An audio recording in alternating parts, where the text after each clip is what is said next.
중국의 시진핑 국가주석부터 왕이 외교부장을 비롯한 실무자들까지 연이어 중국의 대만 통일 의지를 드러내고 있는 가운데 만약 대만에서 전쟁이 벌어진다면 대만 외에 가장 큰 피해를 볼 나라가 바로 한국이다. 이런 분석 결과가 나와서 충격을 주고 있습니다. 중국의 대만 침공 시에 한국에 닥칠 충격적 시나리오에 대해서 Y타임스가 추적해 봤습니다. 지금 시작합니다.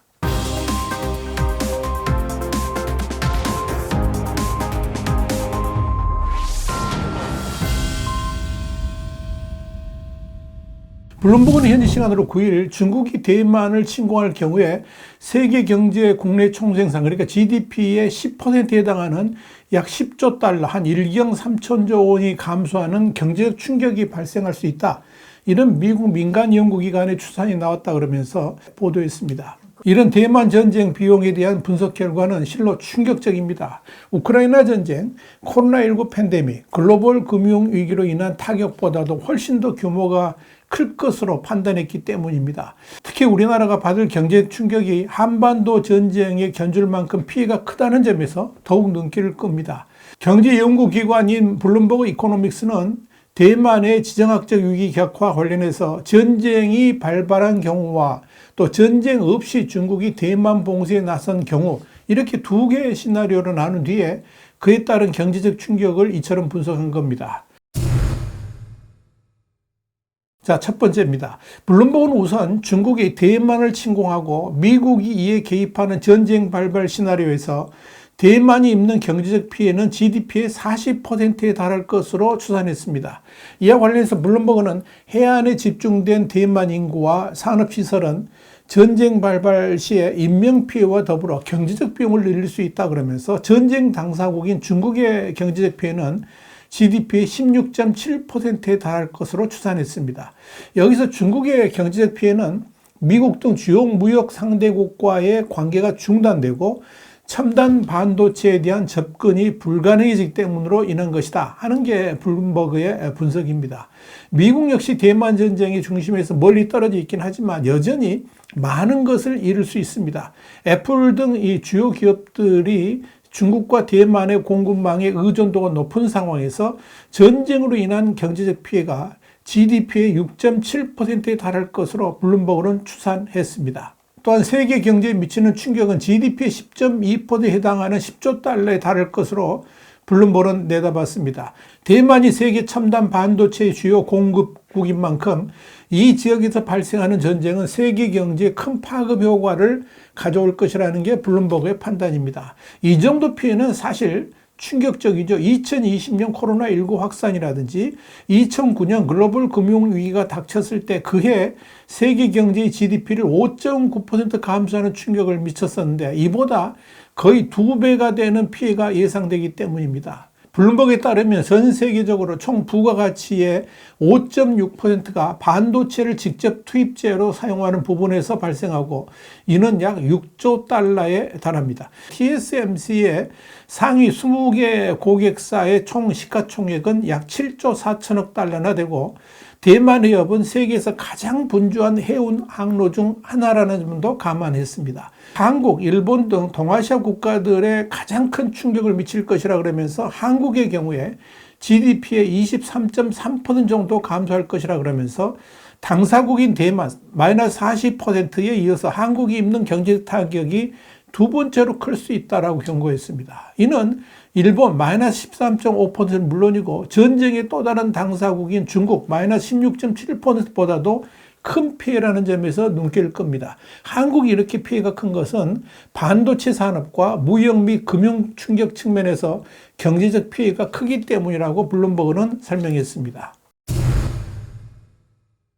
전쟁 없이 중국이 대만을 1년간 전면 봉쇄를 하게 된다면 경제 피해 규모는 전쟁 시나리오보다는 적을 것으로 추산됐습니다. 봉쇄 상황의 경우에 GDP 감소 규모는 세계 경제 5%, 대만 12.2%, 중국 8.9%, 미국 3.3% 수준일 것으로 블룸버그는 추산했습니다. 이 경우에 세계 경제가 대만의 반도체에 대한 접근성을 잃을 수 있지만 미국과 동맹국 및 중국 간의 관세 그리고 아시아 해운 중단, 금융시장 붕괴 등 다른 충격은 크지 않을 수 있다라고 블룸버그는 전망했습니다. 다만 블룸버그는 경제 충격은 가정된 시나리오에 따라서 상당히 달라질 수 있으며 불확실성 범위도 높다 그러면서 전쟁이나 봉쇄 기간이 짧고 반도체 공급망과 무역이 미치는 영향이 크지 않은 경우 충격은 더 적을 수 있다. 이렇게 설명했습니다. 자, 그렇다면 대만에서 전쟁이 일어났는데 유독 한국의 피해가 클 것으로 예측하는 이유는 뭐 때문일까요? 이를 알려면 지난해 1월 9일 미국 싱크탱크인 전략국제문제연구소 그러니까 CSIS가 중국의 대만 침공을 상정해서 24개의 시뮬레이션을 돌려 공개했던 구체적인 보고서를 보면 그 해답을 찾을 수가 있습니다. 다음 전쟁의 첫 번째 전투, 이런 제목이 붙은 158쪽 분량의 워게임 보고서에 따르면 중국이 대만을 침공할 경우에 미국과 중국, 대만, 한국, 일본 등 관련국 모두 물적으로, 인적으로 손실을 떠안게 된다라고 분석을 했습니다. 그런데 이 보고서에서 눈여겨볼 대목은 대만에서 전쟁이 일어날 경우에 한국과 관련된 부분입니다. 대만 전쟁 발발 시에 주한미군의 4개 전투 비행대대 중에 2개 대대가 차출돼서 전투에 참여할 것으로 예상했기 때문입니다. 한국 측의 의사와는 상관없이 주한미군이 대만 전쟁에 참전하게 된다는 겁니다.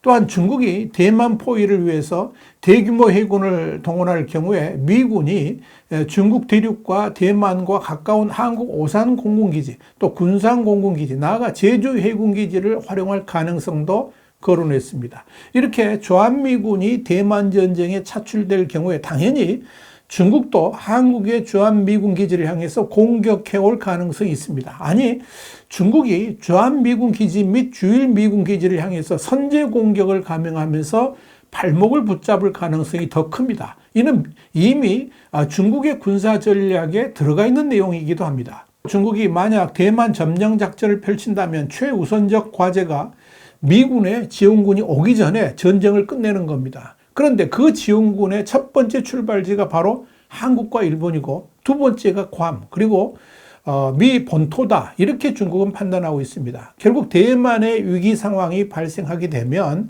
한국은 어쩔 수 없이 개입될 수밖에 없습니다. 또 그렇게 개입해야만 한국도 살아날 수가 있습니다. 그렇지 않고서는 중국에 의해서 국치를 당할 수도 있을 것이기 때문에 그렇습니다. 이것이 엄연한 국제사회의 현실입니다. CSIS의 보고서도 이렇게 세계가 밀접하게 연관되어 있기 때문에 중국이 대만을 침공하게 된다면 당연히 한국은 직접적인 타격을 받게 될 것이고 세계 경제 또한 심각한 충격을 받게 될 것이라고 본 겁니다. 이와 별도로 중국이 대만을 압박하기 위해서 전면 봉쇄를 하게 된다 해도 가장 큰 피해를 보는 나라는 대만 외에 바로 한국이 될 겁니다. 우리나라가 원유 같은 일부 핵심 자원 수송로를 100% 미국이 보호하는 해상교통로에 의존하고 있다는 점을 우리가 잊어서는 안 됩니다. 특히 우리나라의 원유 수입량의 90%는 호르무즈, 말라카, 마시 해협을 잇는 남방 항로를 통해서 수입됩니다. 사실 우리나라는 미 해군의 도움으로 자유로운 해상 무역을 하고 있다, 이렇게 봐도 무방합니다. 미국은 인도태평양 지역에 원자력 추진 항모의 절반이 넘는 6척을 배치한 것을 비롯해 가지고 이지스 구축함 등 각종 주요 수상함정 200척, 원자력 추진 잠수함 40척 등을 배치하고 있습니다. 이를 통해서 한국과 일본 등 우방국들의 해상 교통로를 보호하고 있는 겁니다. 우리 정부가 최근 들어서 남중국해와 대만 해협에서의 자유로운 항행이 보장돼야 한다고 강조하는 이유도 바로 여기에 있습니다. 중국이 만약 대만을 침공해서 완전 흡수해버리게 되면 남중국해, 특히 마시협을 봉쇄해버린다면 우리나라의 기반 산업은 3달 내에 고사될 수도 있습니다. 그렇게 되면 한국은 살아남기 위해서 중국의 발 아래로 들어갈 수밖에 없습니다. 다시 중국의 속국으로 돌아갈 수도 있다 하는 이야기입니다. 이런 관점에서 미국의 인도태평양 전략이 존재하는 겁니다. 대만은 한국이나 일본에게 있어서는 방파제나 다름없습니다. 그래서 대만 수호는 곧 한국의 문제이기도 합니다. 그렇기 때문에 대만 전쟁에 왜 주한미군이 참전해야 되느냐, 이런 어리석은 주장들을 해서는 안 되는 겁니다. 한미일 3국이 공조하면서 대만 해협의 평화를 강조하고 공동 대응을 하는 것도 다 이런 이유 때문입니다. 화이트함 정세 분석이었습니다. 감사합니다.